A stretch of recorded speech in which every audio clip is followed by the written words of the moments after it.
দেশের অন্যতম আয়কারী ধর্মীয় প্রতিষ্ঠান কিশোরগঞ্জের ঐতিহ্যবাহী পাগলা মসজিদের দান বক্সে প্রতিবারই পাওয়া যায় কয়েক কোটি টাকা।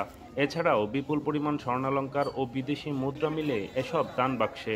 এ বিষয়টিকে আরও সহজ ও প্রসারিত করার লক্ষ্যে প্রবাসী ও দূর দূরান্তের দানকারীদের সুবিধার্থে অনলাইন ডোনেশনের ব্যবস্থা করেছে মসজিদ কর্তৃপক্ষ। শুক্রবার বেলা ১১টায় মসজিদ প্রাঙ্গণে আনুষ্ঠানিকভাবে ওয়েবসাইট ও অনলাইন ডোনেশনের উদ্বোধন করেন পাগলা মসজিদ কমিটির সভাপতি ও জেলা প্রশাসক ফৌজিয়া খান। এ সময় মসজিদ কমিটির অন্যান্য সদস্য সহ জেলার গণ্যমান্য ব্যক্তিরা উপস্থিত ছিলেন। পাগলা মসজিদে মানত করলে মনের আশা পূর্ণ হয়, এমন ধারণা থেকে ধর্ম বর্ণ নির্বিশেষে অসংখ্য মানুষ এ মসজিদে দান করে থাকেন। গত কয়েক বছর ধরে দিন দিন বাড়ছে দানের টাকার পরিমাণ। দানের অর্থ মসজিদের স্থানে আন্তর্জাতিক মানের কমপ্লেক্স বানানোর কাজে ব্যয় হবে বলে জানিয়েছে কর্তৃপক্ষ।